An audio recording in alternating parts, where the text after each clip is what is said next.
Capital Radio After Work con Eduardo Castillo.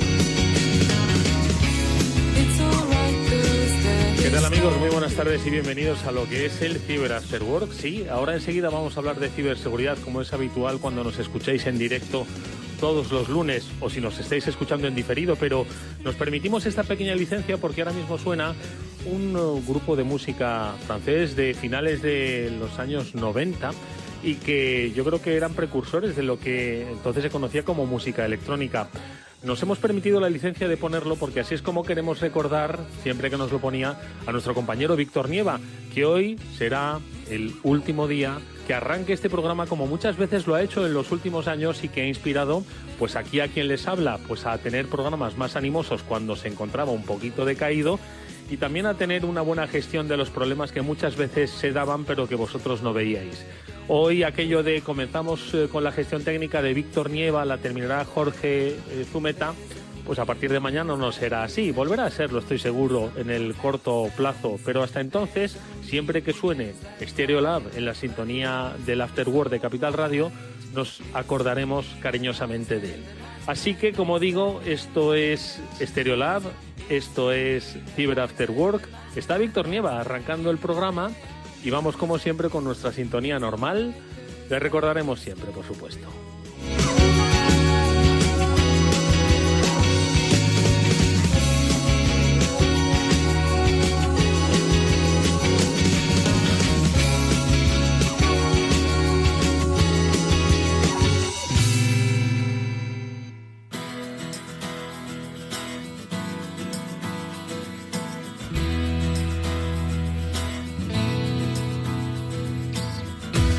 Después del trabajo, After Work, con Eduardo Castillo, Capital Radio.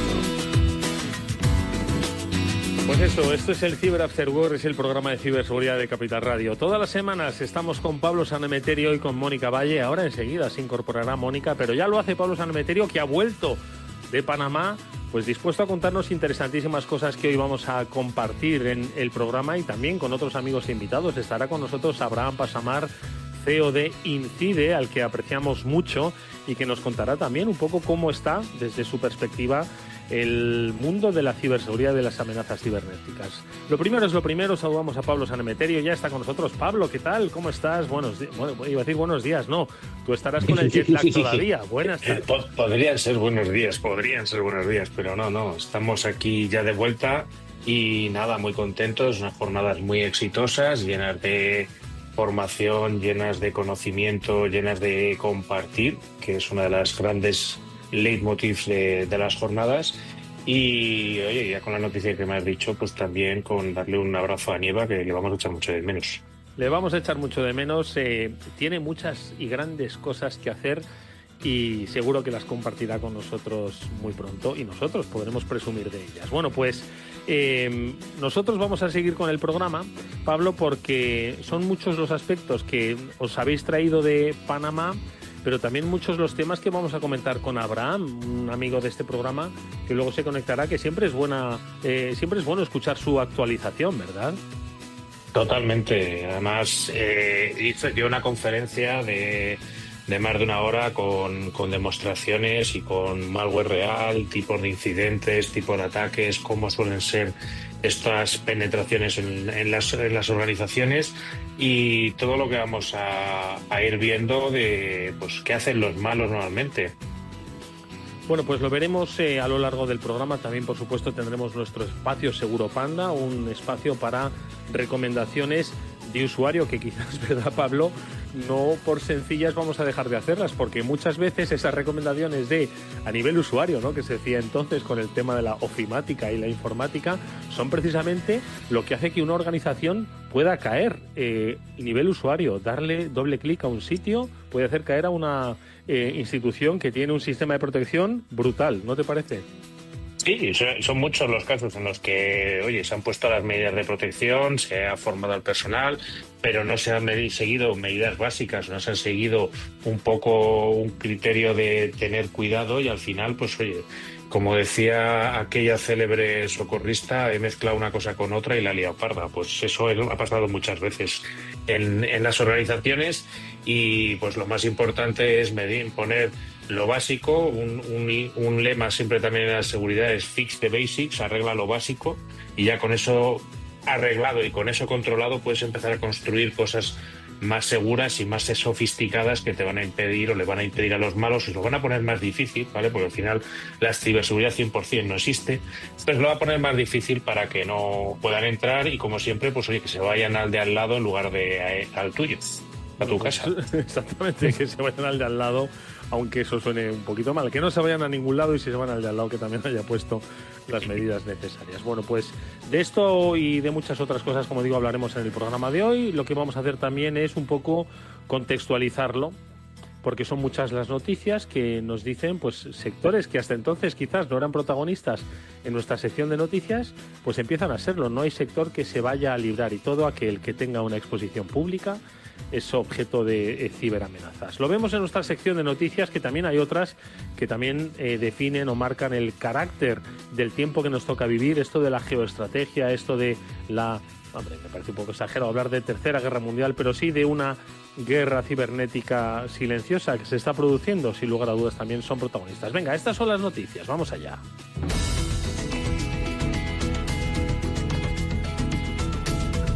Si quieres, Pablo, hablamos de un tema que tiene que ver con una investigación que ha llevado a cabo Cisco Talos a propósito de hackers, digamos, no sé si patrocinados por estados, pero sí que, en fin, las particularidades hacen que seguro que hay algún tema que tiene que ver con esto de la geoestrategia y del nuevo orden mundial del que hablábamos. Sí, al final, pues investigadores de Cisco Talos, revelan como un grupo de hackers que hablan chino, lo cual no quiere decir que sean chinos, ¿vale? Explotó una vulnerabilidad de Zero Day para atacar a múltiples gobiernos locales de Estados Unidos, ¿vale? En concreto, el software Trimble CityWorks, ¿vale? Que es un sistema ampliamente utilizado por múltiples agencias públicas para gestionar archivos, permisos, licencias, órdenes de trabajo, lo que suele ser el día a día de una organización pública, ¿vale? Entonces los atacantes utilizaron distintas herramientas típicas que normalmente se ven en la parte de hacking, ¿vale? Y con estas intrusiones pues consiguieron penetrar en las instituciones públicas y dejarlas sin actividad.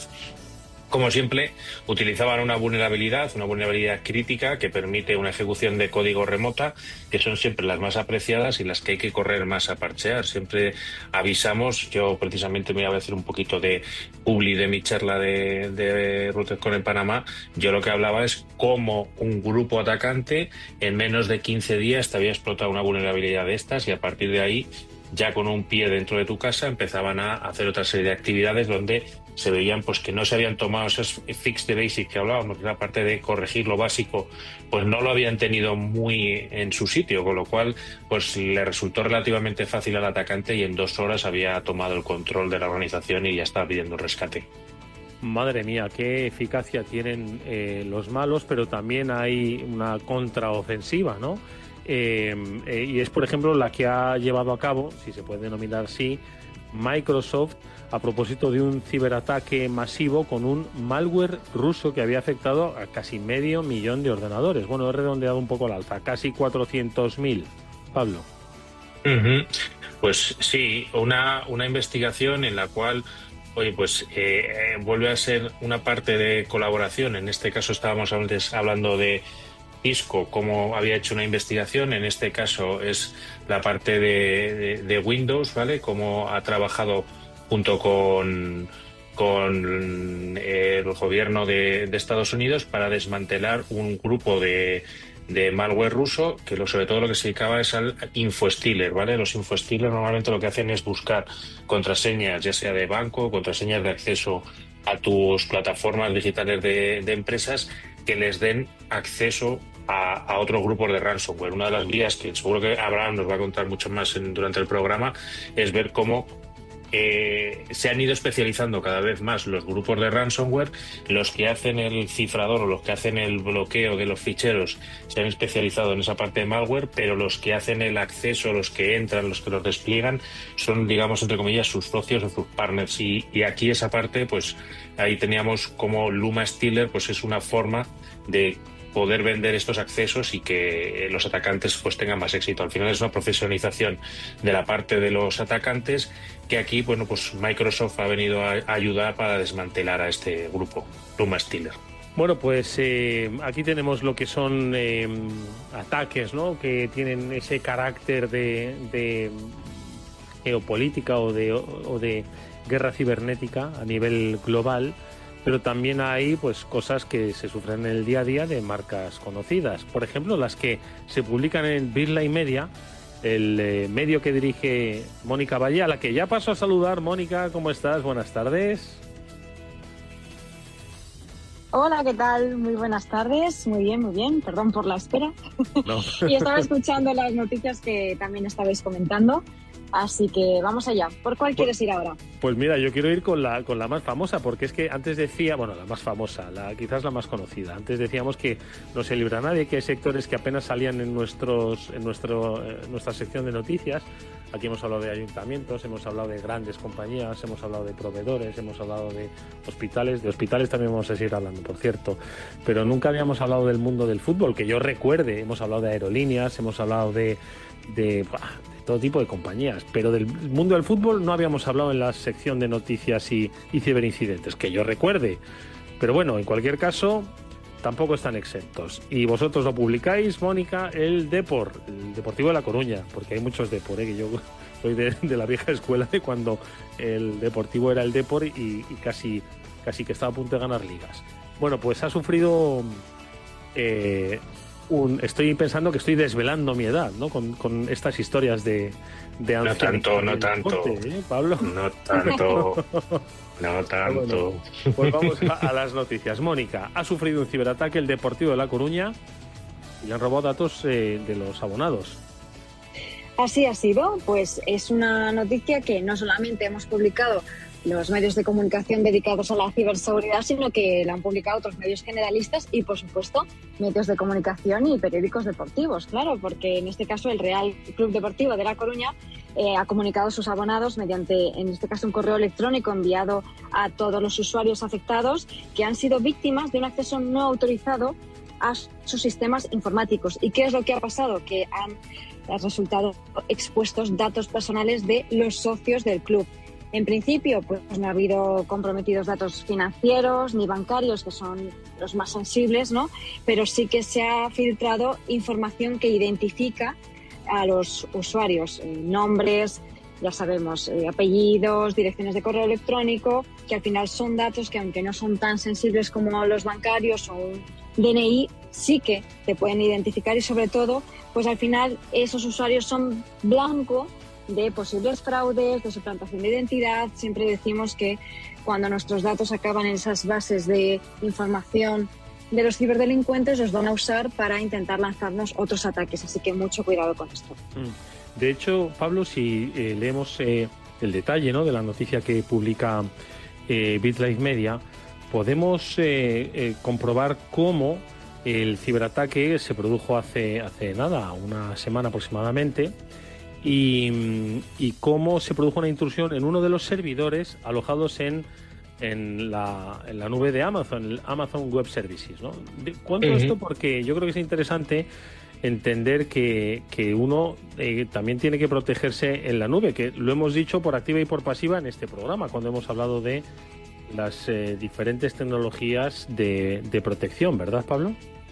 Totalmente, y al final es que todos los actores y todas las empresas que dan servicios en la nube, como pueda ser Amazon Web Service, Azure de Microsoft o Google, que son los tres principales que dan servicios en cloud, siempre tienen un modelo de responsabilidad compartida, que es decir, ellos se encargan de tener cubiertas una serie de necesidades, como es la luz, como son las comunicaciones, como es el hardware, etcétera, pero el tema de la seguridad del sistema operativo, de las aplicaciones y de los datos es cosa de los usuarios, ¿vale? Entonces, cuando alguien utiliza una máquina de AWS es responsabilidad suya tenerla actualizada y tenerla protegida. No puedes tener todos los puertos expuestos a Internet para que te intenten hacer fuerza bruta hasta que encuentren tu contraseña. Eres responsable de tener una contraseña, incluso más que una contraseña, utilizar claves públicas y privadas para evitar tener que usar contraseñas. Pero si usas contraseñas, eres el responsable de tener una contraseña muy larga y eres el responsable de que ese puerto no esté expuesto a todo el mundo para que te puedan hacer fuerza bruta, y eres el responsable de tenerlo monitorizado, ¿vale? Entonces,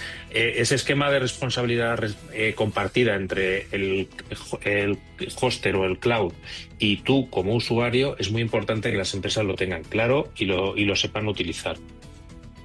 Bueno, pues como decimos, es como dice Pablo, una responsabilidad compartida, ¿no? Yo creo que es muy importante, ¿no? O sea, aquí la ciberseguridad no es pasiva, ¿entiendes? Esto se acabó aquello de que me pongo algo y ya pues estoy protegido. Tío, pues no, el airbag lo llevas en el coche, pero también tu obligación es la de conducir con responsabilidad y con eficiencia. Pues esto es lo mismo. Bueno, pues iba a decir que vinculado al mundo del deporte, en cierto modo sí, ¿no? Porque luego uno se pone Adidas para ir de boda si quiere, ¿no? Pero vinculado al mundo del deporte es la firma Adidas, Mónica, que también publicáis, que ha sufrido también otro ciberincidente.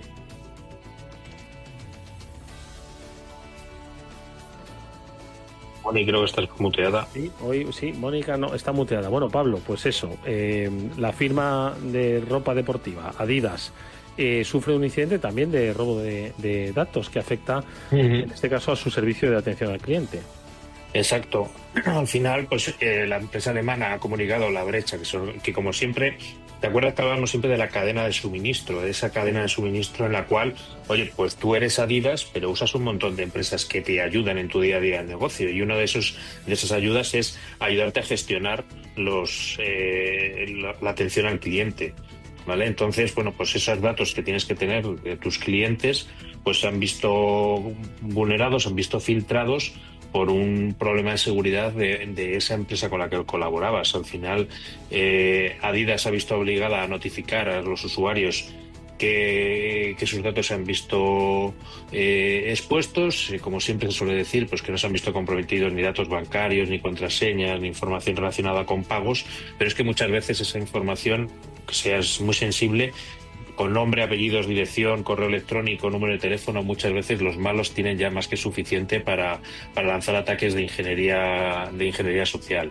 Hay que destacar que que Adidas también ha sido transparente en el manejo del incidente y que pues está comunicando a sus consumidores y también actuando con las autoridades para conocer el tema o los problemas que ha habido en esta fuga de información. Bueno, pues yo creo que como dice Pablo, ¿no? Los proveedores son clave, ¿no? A la hora de marcar una estrategia de ciberseguridad, y también un poco los sistemas, el entorno. Una última noticia: el 58% de los hospitales está en riesgo de sufrir ciberataques. Pablo, en más de una ocasión hemos hablado, y uno cuando va a una consulta pues a veces lo ve, el tipo de ordenadores que se manejan todavía en algunos hospitales punteros, con profesionales maravillosos, pero con unos ordenadores que se puede rascar la suciedad del paso del tiempo, con un boli, y no te imaginas lo que puede haber por dentro del sistema operativo. Bueno, pues esto, entre otras cosas, era una de las grandes vulnerabilidades que tienen, ¿no? Sí, eso es muchas veces lo que se ve con los sistemas industriales y los sistemas médicos, que al final son plataformas pensadas y que tienen un ciclo de amortización de la inversión a varias décadas. No es algo que se vaya a amortizar en 5 años como cualquier ordenador, y entonces esas actualizaciones de sistemas operativos pues muchas veces no se van a dar, porque el fabricante no te va a actualizar una máquina de los 2000 que usaba XP, no te la va a actualizar a que use un Windows 11. Sí te la va a actualizar, pero evidentemente con un coste tan alto que te va a salir más rentable comprarte la nueva versión de todo, del hardware y del software. En este sentido, pues evidentemente hay una parte de legislación que sí es cierto que intenta que esto no ocurra, ¿vale? Que intenta que haya unas garantías en la parte de actualización de estos servicios, y por otro lado también lo que hay que intentar desde la parte de los hospitales y de la parte responsable de estas tecnologías tenerlos los más aislados posible. O sea, si yo tengo un ordenador de los años 2000, como pueda ser un Windows XP o un Windows 2003 Server, yo lo que tengo que hacer es tenerlo lo más aislado posible. Ese ordenador, sea ser posible, casi que esté desconectado de la red de la empresa, o que tenga una red para él solo, para que no le lleguen ninguno de los ataques, porque estas máquinas son muy fácilmente de comprometer. Tienen medidas de seguridad de hace casi 25 años y les falta lo más avanzado que tenemos ahora en los sistemas actuales. Pues fíjate, estaba pensando, Pablo, ¿no? Cuando has dicho, dice, oye, es que igual compensa renovar los sistemas a tener que actualizarlos, pero claro, pensando en todos los que contempla pues una institución hospitalaria, una institución sanitaria que se compran de 100 en 100, pues ahí es cuando de repente me viene a la mente esa famosa frase que dice, de esto se encarga compras. Y ya sabemos cómo funciona a veces la burocracia dentro de las compañías y si tienen que estar o no alineados en materia de ciberseguridad. Así que, como digo, esto no es una cuestión de gasto ni de aprobación por parte de compras, sino una estrategia de ciberseguridad que tiene que llevarse a cabo sí o sí. Bueno, pues estas son las noticias y, como decimos, sobre este escenario vamos a ver pues qué es lo que se cuentan los expertos, cómo analizan el presente, el futuro de la ciberseguridad. Y hoy nos acompaña, hacía tiempo que no lo hacía, Abraham Pasamar. Enseguida le saludamos. Es el CEO de Incide, es amigo de este programa. Venga. Estás escuchando After Work con Eduardo Castillo. Y tanto hacía que hasta el panorama de la ciberseguridad seguro, bueno, cambiar no ha cambiado mucho, pero sí evolucionar seguro que lo ha hecho. Es un gusto saludar a Abraham Pasamar, CEO de Incide. Abraham, amigo, buenas tardes, ¿cómo estás? Hola Eduardo, buenas tardes, ¿cómo estamos? Un placer escucharte, Abraham, que creo que has estado en Panamá también, ¿o qué? Sí, que hay que moverse, que hay congresos cada vez por más sitios y hay que estar ahí. Oye, pues escucha, ahora nos cuentas un poco qué es lo que has hecho en Panamá y qué es lo que y no nos cuentes lo que no se puede contar. Pero sobre todo, Pablo, Mónica, vosotros también estáis recién aterrizados, como contamos la pasada semana. Esta era el capítulo iberoamericano, ¿no? De esas jornadas STIC en las que ¿cuál es un poco esa, digamos, esa nota común? ¿Con qué te vuelves, Pablo? Y también un poco para que nos cuente Abraham, ¿no? ¿Cómo sustituye tanta expectativa? Pablo, tu balance de Panamá. Pues el balance de Panamá, como siempre, muy positivo, porque al final es un punto de unión con la parte latinoamericana, con nuestros hermanos de allí, de Latinoamérica.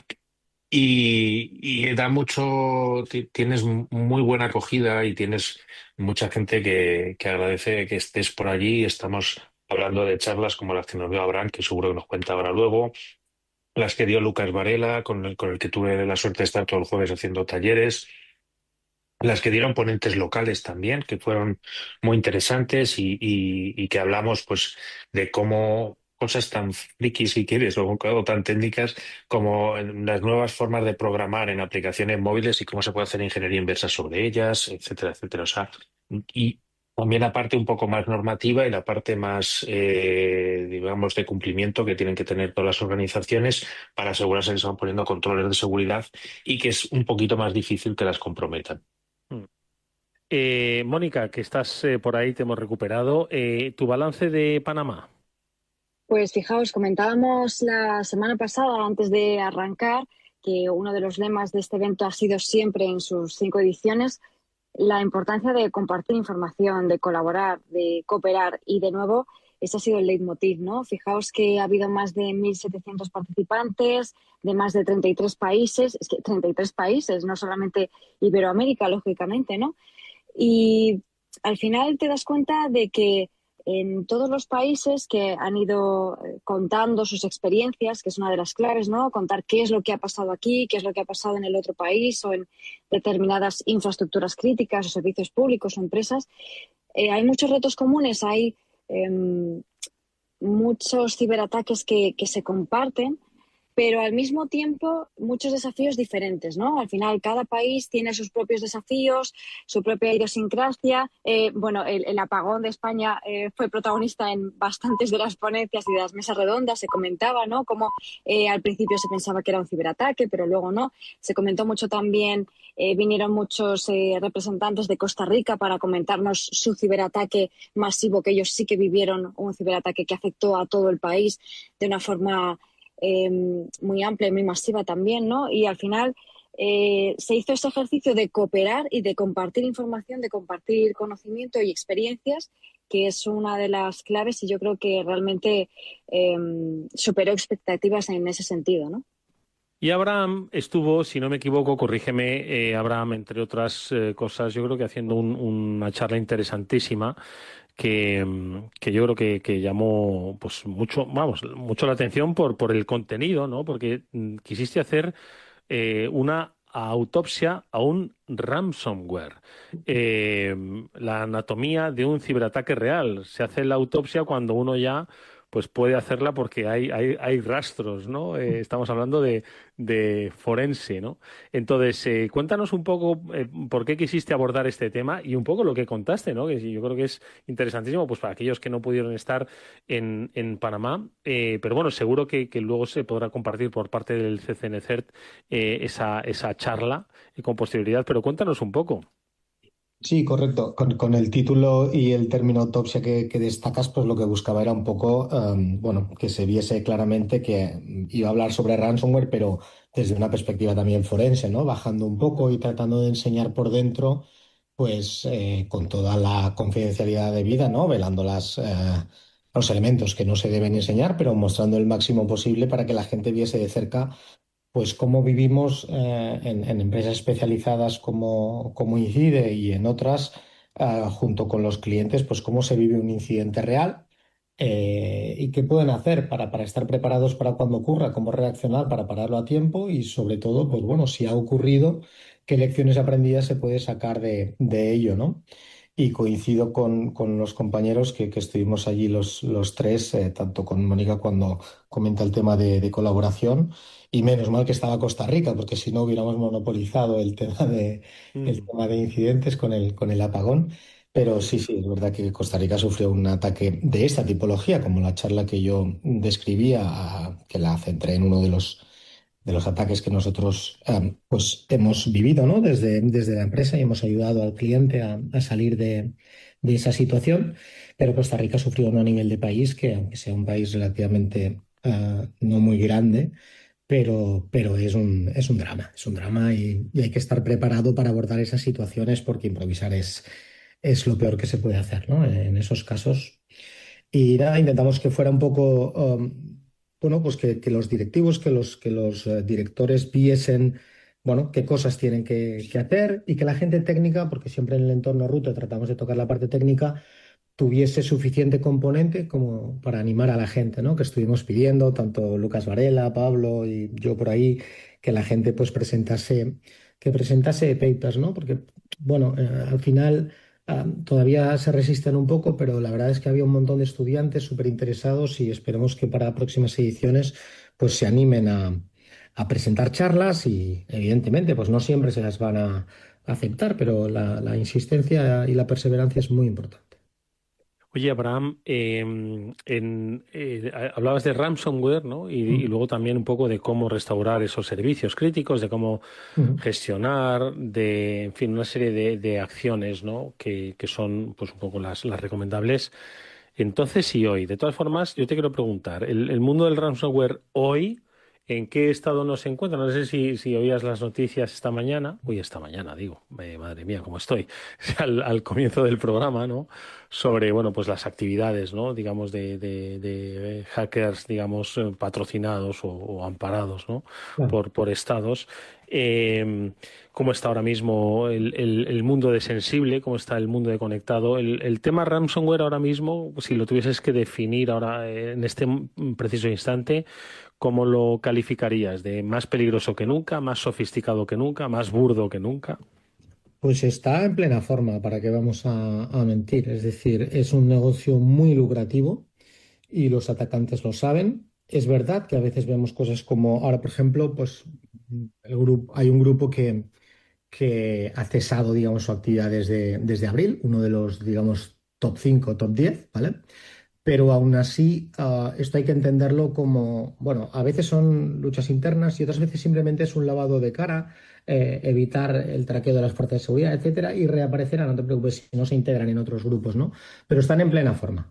Es verdad que la mayor parte de las empresas, porque el ransomware pues viene dando fuerte desde hace ya bastantes años, eh, y se ha ido también perfeccionando, ¿no? Pero las empresas, pues bueno, aprendieron la lección. Algunas empresas grandes, muy grandes, e incluso diría gigantescas, sufrieron las consecuencias del ransomware y han aprendido, ¿no? Han aprendido sobre todo en la parte de recuperación, que los backups pues, deben de cumplir unas determinadas características para que esas copias de seguridad se puedan restaurar adecuadamente. Y sobre todo, pues se han ido reforzando, dándose cuenta de que determinadas medidas de seguridad que confiaban todo en ellas, pues estos grupos que habría que distinguirlos de cibercrimen que se dedican, digamos, a fraudes, etcétera, en los que incluimos el ransomware, porque al fin y al cabo es un tema puro y duro de profit, ¿no? De beneficio económico, son ciberdelincuentes orientados a ese beneficio económico, de lo que tú mencionabas también, ¿no? Los state sponsored o los digamos, grupos avanzados, amenazas persistentes y avanzadas, ¿no? Los famosos APT, Advanced Persistent Threat, que, digamos, sería ya un escalón más, ¿no? Por así decirlo, aunque hay muchas técnicas de APT que son exactamente igual utilizadas por grupos de ransomware, pero sus propósitos son diferentes, ¿no?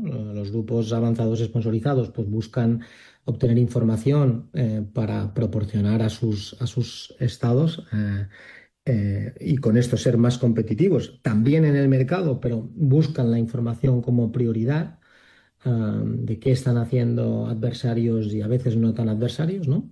Y luego están estos otros grupos que, como digo, son crimeware, son grupos de carácter económico puramente, ¿no? Es decir, es un negocio. Y con la doble extorsión, por citarlo, aunque habrá gente que no sabe lo que es, ¿no? Pero el ransomware en sí, pues no es más que una intrusión en un sistema que consigue los privilegios adecuados para llegar a cifrar una buena parte o aquellas partes importantes de la empresa y a continuación, pues pide un rescate. Si el rescate no es pagado, pues al final van a publicar esta información. ¿Qué pasa? Que la publicación de la información es clave y eso es lo que se llama la segunda extorsión. Al principio solo era, si me pagas, te doy la llave para descifrar.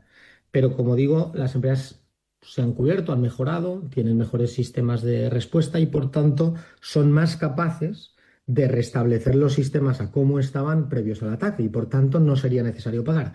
Pero conocen mucho cómo funcionan las empresas, los negocios y la ley, los atacantes, y por tanto se valen de que todo lo que es Europa, todo lo que es Estados Unidos, América Latina, todos compartimos esa protección de los derechos personales y existen agencias reguladoras de estos datos personales y por tanto saben que si no has hecho lo suficiente y alguien ha sido capaz de extraerte datos de carácter personal, podrías llegar a tener una investigación y por último pues una multa económica por no haber hecho bien los deberes previamente.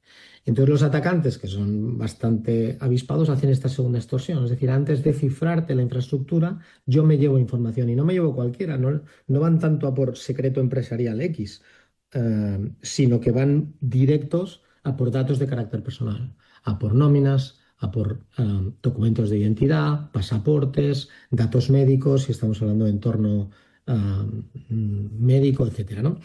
Y por tanto, extorsionan con eso. Te enseñan una muestra y si no les pagas en un tiempo determinado, la publican.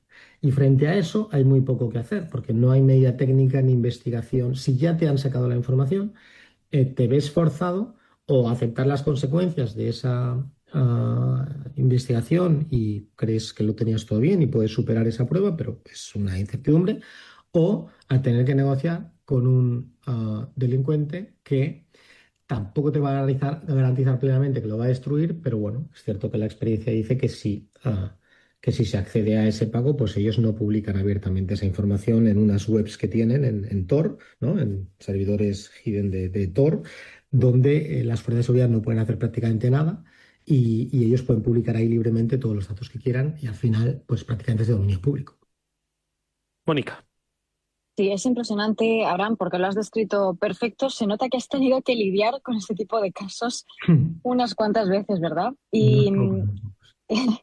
y el ejemplo que nos contabas, que precisamente has contado en la charla, explicabas bueno, que la empresa tuvo que activar el protocolo de crisis, ¿no? Y para Así es. activar el protocolo de crisis hay que tenerlo, eso es algo básico, ¿no? La importancia de haberlo preparado, que imagino que vosotros también trabajáis con las empresas Claro, para para preparar ese hacernos protocolo preparar. de crisis, ¿no? Eso es. ¿Cómo preparamos ese protocolo? Porque claro, yo soy una empresa, yo no sé qué va a pasar. Puede ser un ransomware, puede ser otro tipo de ciberataque, Mm. tampoco sé a qué va a afectar exactamente. ¿Cómo lo preparo en un escenario en el que pueden pasar 1 millón de cosas? Y tampoco tengo ni el tiempo ni el presupuesto para preparar protocolos para todo lo que pueda ocurrir, Abraham. Claro, todo no, pero hay que entender que básicamente es una cuestión estadística también, ¿no? Si yo soy una empresa de unas características, la probabilidad de que sufra dos, tres, cuatro tipologías de ataque me afectará más o menos según ese tipo de empresa, ¿no?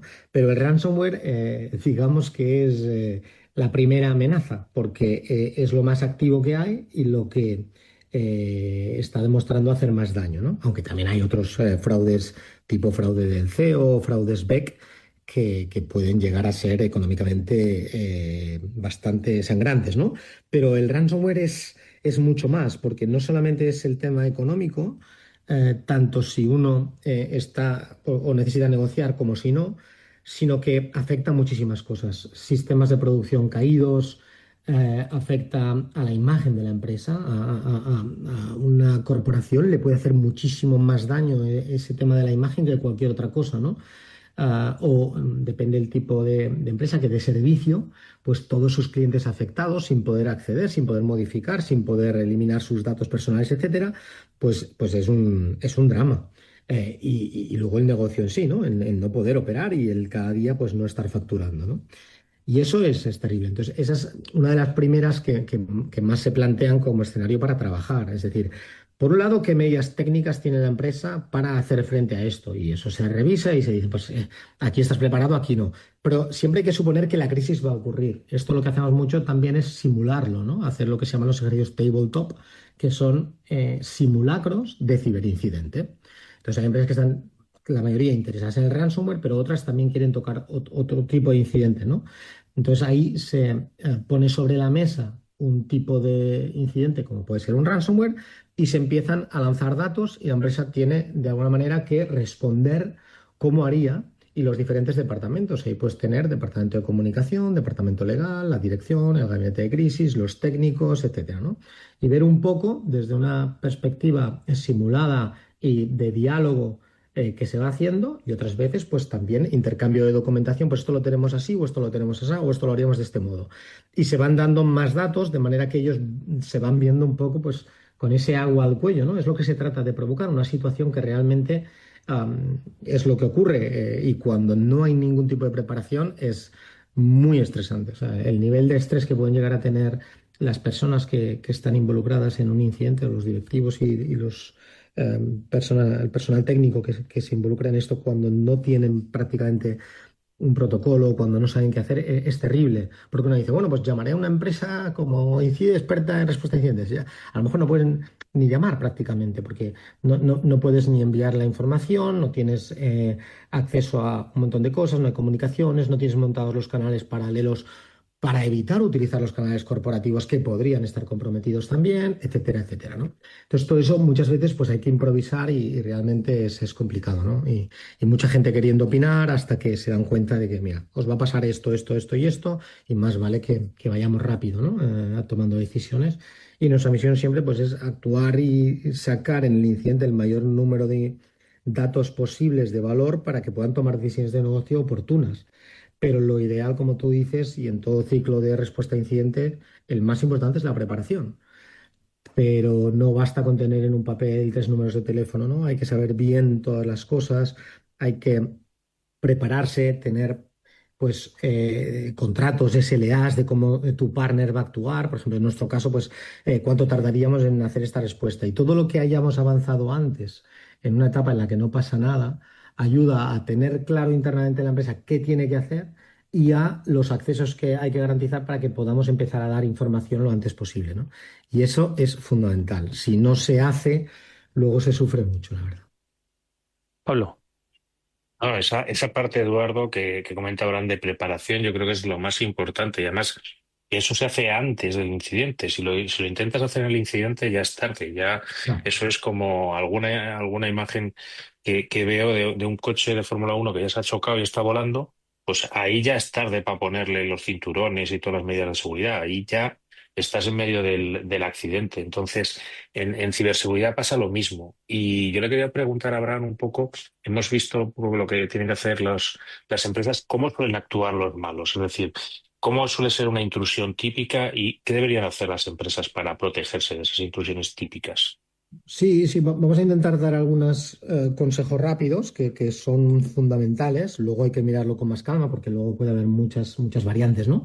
Pero básicamente lo que nosotros vemos fundamental es que en muchísimas empresas entran porque no hay segundo factor de autenticación en algún acceso. Es decir, si la empresa tiene correo electrónico, por así decirlo, y no tiene más que usuario y password, pues si se localiza ese password que ha podido ser robado de múltiples formas, que los passwords se reutilizan, etcétera, existe todo un mercado que está a disposición de estos ciberdelincuentes donde pueden comprar ese usuario y esa contraseña, es decir, las credenciales. Y ese es el más habitual de todos, ¿no? De hecho, hay grupos especializados, Pablo, como tú bien sabes, de los access brokers, que son criminales especialistas en obtener de todos los leaks que llamamos, de todos los archivos que contienen usuario y contraseña que pueden haber sido pues de grandes hackings a Facebook, a LinkedIn, etcétera, etcétera, etcétera, o actividades de phishing, ¿no? Nos envían un email, metemos usuario y password, creemos que estamos donde en Microsoft o en Google o lo que sea, y realmente pues es un fake, ¿no? Es una trampa y nos roban esas contraseñas. Todo eso va a grandes bases de datos. Al final, esos criminales lo que hacen es buscan las credenciales más interesantes, las verifican, las prueban, incluso buscan quiénes son los poseedores de esa cuenta de correo electrónico y esa contraseña, porque para eso está LinkedIn y todas las redes sociales, y así pueden determinar cuáles son más interesantes. Y una vez las han probado y verificado, le dicen al atacante de ransomware: aquí tengo una llave perfecta para que entres si tienes este tipo de permisos. Y a lo mejor con unos permisos básicos ya pueden entrar en la infraestructura de la compañía. El ciberatacante lanza ese ataque y entra, ¿vale? Existen otras formas de entrar. Es decir, también a veces en un momento determinado hay una vulnerabilidad conocida, algo expuesto hacia Internet que es vulnerable y que, aun siendo público muchas veces, pues la compañía no ha tenido tiempo de arreglarlo, de parchearlo, que llamamos, no ha aplicado el parche correspondiente del fabricante. ¿Qué ocurre? Que en esas ventanas de tiempo de días, semanas o meses, los atacantes, cuando ven un filón, también se centran muchas veces en eso. Pero lo más habitual y lo que siempre va a funcionar es credencial, usuario y password para adentro. Entonces, el hecho de poner un segundo factor de autenticación ya imposibilita bastante.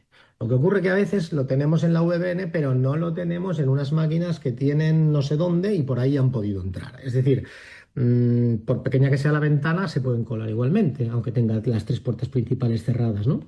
Y eso es importantísimo. Con esa medida ponemos más difícil que a lo mejor el vecino el acceso a nuestra compañía. El segundo paso que haría el atacante es que una vez que está dentro, como un usuario convencional, va a escanear, va a mirar qué ve en la red y cómo puede dirigirse a su objetivo principal, que son los servidores de Active Directory, los servidores que se llaman los controladores de dominio, donde ellos quieren llegar allí, y para llegar allí y poder estar en ese y tener visibilidad completa, necesitan elevar privilegios, que se llaman, ¿no? Necesitan aumentar los privilegios que tiene un usuario convencional hacia un usuario administrador. Y eso lo hacen la mayor parte de las veces porque encuentran dentro fallos de configuración en el Active Directory, es decir, en el servidor que regula los permisos de los usuarios, etcétera. Y con unos cuantos escaneos a veces ya ven un poco como la jugada de ajedrez, ¿no? Salto aquí, salto aquí, salto aquí y consigo ese privilegio. O encuentran una vulnerabilidad dentro, que la red normalmente se tiende a arreglar o a parchear lo que está expuesto, pero no tanto lo que está dentro, y tratan de explotar eso. Y si lo consiguen, pues muchas veces ya lo tienen. Y con ese privilegio solo tienen que saltar, moverse lateralmente hasta esos servidores. Una vez que están ahí, tienen visibilidad de toda la documentación, de toda la información ofimática de la empresa.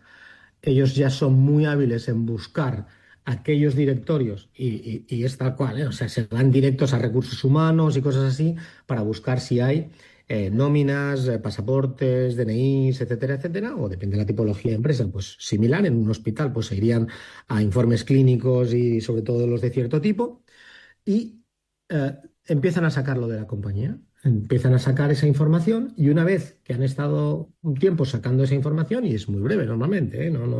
Tampoco se llevan grandes cantidades, pero bueno, vemos muchas veces cientos de gigas exfiltrados en horas o en un día. Entonces, una vez que tienen eso, ya están en condiciones de distribuir ese ransomware en sí. Es decir, el ransomware es la parte final de este ataque. Esto es un ataque de toda la vida, ¿no? Bien hecho. Tienen manuales, tienen formación, cada vez lo hacen más rápido. De hecho, se comenta mucho en las charlas y en los eventos lo que es el concepto, tú también lo comentaste, Pablo, de time to ransom. Es decir, el tiempo desde que el atacante ha entrado con esa credencial que a lo mejor ha comprado en el mercado negro o ha usado una vulnerabilidad, hasta que tiene los privilegios adecuados en el domain controller y lanza el ransom. Si no hace mucha exfiltración, estamos hablando muchas veces de horas. Es decir, en compañías que tienen ciertas medidas de seguridad y aún así lo vulneran todo en horas. Lo tienen tan estructurado, tan automatizado, tan bien hecho, con unas herramientas tan bien pensadas. Y no quiere decir que es que tengan desarrollos de herramientas enormes, ¿eh? Es que muchas veces son herramientas del sistema y por eso no levantan alertas. Entonces, todo esto normalmente va de la mano de ciertas ejecuciones de exploits para vulnerabilidades, como he dicho, en los intentos de elevación de privilegios del uso de cierto tipo de escáneres, que si tenemos una buena protección en las máquinas y en los servidores frente a este tipo de amenazas, ¿no? Lo que antes eran los antivirus, hoy en día han evolucionado a algo que se llaman los EDRs, y esos son mucho más capaces de detectar muchas más cosas y permiten realizar grandes acciones. Si eso va acompañado, porque es bastante fundamental, de un buen servicio que sepa lo que hacer con esa alerta y que sepa lo que hacer en minutos u horas, porque si tarda más, pues podemos vernos comprometidos igual, aunque haya saltado una alerta, ahí nos estaremos defendiendo bastante bien. Entonces, resumiendo un poco todo, sería tener segundos factores de autenticación en los accesos. Después sería estar lo máximo posible al día de todos los parcheos, es decir, actualizar todo el software posible para que no sea explotado.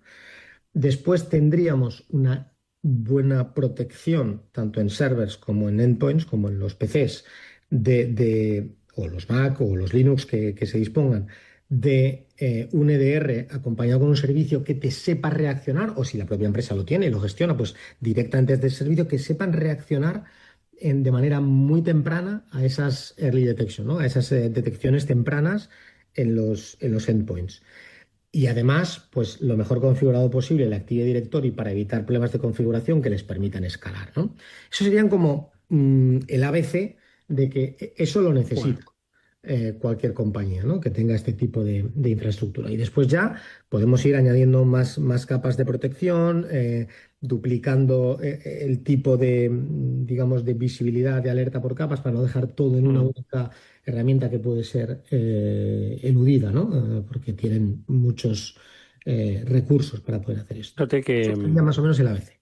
lo cuenta tan bien Abraham que da la sensación de que es pues muy sencillo el acceso, y a veces hasta resulta sencillo de lo bien que lo explica, pero hay muchísima complejidad y yo creo que eso es lo que tiene que hacer que estemos en permanente alerta y en permanente análisis. No puede ser un análisis mensual, sino permanente análisis y monitorización de cuál es la actividad que se está produciendo. De ahí que dependa pues el futuro de nuestra compañía, porque como él dice, en unas pocas horas te pueden sacar, bloquear, coger información que pueda comprometer el futuro económico de tu compañía. La verdad es que da gusto escucharle y nos faltarían minutos, pero eso es precisamente lo que no tenemos ahora mismo en el programa. Abraham Pasamares, CEO de Incide, ha sido un gusto escucharle.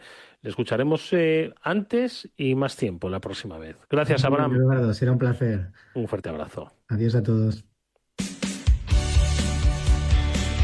Espacio Seguro. Todo lo que debes saber para que tu día a día en Internet sea más seguro. De la mano de Panda Security. De los riesgos que tienen las empresas a los riesgos que tenemos en casa. Y estos riesgos a veces, Mónica, pueden venir por la vía de los videojuegos. No es la primera vez que hablamos del riesgo que hay de los juegos online, especialmente para los menores. Pero, ojo, que no son malos ni mucho menos. Bueno, pasar mucho tiempo jugando y no haciendo otras cosas no es que sea malo, sino que, en fin, puede ser discutible. Pero también hay riesgos y estos son los que hoy en nuestro Espacio Seguro Panda tenemos que tener en cuenta, Mónica. Sí, hay algunos riesgos que podemos pensar primero, como por ejemplo comportamientos adictivos, ¿no? Pasar demasiadas horas delante de las pantallas, en concreto delante de los videojuegos que ya de por sí tienen ese carácter adictivo, ¿no? Pero si pensamos en ciberseguridad, aunque parezca que no, también hay bastantes riesgos que deberíamos tener en cuenta, padres, tutores, formadores, porque puede pasar. Y no solamente puede pasar, sino que lamentablemente está pasando. Por ejemplo, acoso en línea, el denominado ciberacoso, no solamente puede ocurrir en redes sociales, sino que en los videojuegos ya prácticamente todos tienen sus chats internos en los que los jugadores pueden interactuar entre sí. Y aunque ese videojuego sea apto para su edad, puede que haya personas al otro lado que estén teniendo comportamientos inadecuados, ¿no? También en esos chats pueden tener contacto con extraños. Y no todos a lo mejor son niños o niñas de su edad, pueden ser desconocidos, efectivamente, que dicen ser de su edad, establecen conversaciones y al final se convierte en otro tipo de chantaje en el que piden fotografías o incluso pueden llegar a pedir quedar con ese menor. Entonces, esos son, en mi opinión, algunos de los más preocupantes que debemos tener en cuenta y hablarlo con ellos para que sepan que esto puede ocurrir. Y además, y una cosa muy breve, Pablo, también muchos de estos juegos, bueno, pues implica también ir superando etapas y logrando desafíos, y muchas veces estos desafíos se pueden comprar, es decir, ya hay una transacción económica que también, en ese contexto que ha descrito Mónica, pues también tiene sus riesgos. 30 segundos, Pablo, te quedan. Totalmente. Al final, los juegos también tienen la parte de compra y venta de determinadas acciones, skills y demás, y muchas veces es la forma de jugar rápido. Son esos retos en los que te va costando progresar, pero si pagas ese progreso más rápido. Pues hay que tener cuidado con los niños y la tarjeta porque se pueden gastar bastante dinero sin darse cuenta. Bueno, pues ahí está nuestra recomendación del Espacio Seguro Panda. Mucho ojo, tratar de entender esa vida digital, no de ser intrusivos, pero sí de entender, de saber qué es lo que hay detrás, porque será, creo que, la mejor forma en la que podáis ayudar a los menores. Nosotros nos despedimos y en esta ocasión sí que lo hacemos. Cerrará el programa técnicamente Víctor Nieva. Estoy seguro de que le va a ir genial. Nieva, te va a ir estupendamente. Te echaremos de menos. Cuídate mucho y te recordaremos siempre que suene buena música. Hasta entonces nosotros nos volvemos a ver mañana a las 19 horas aquí en la sintonía de Capital Radio. Adiós.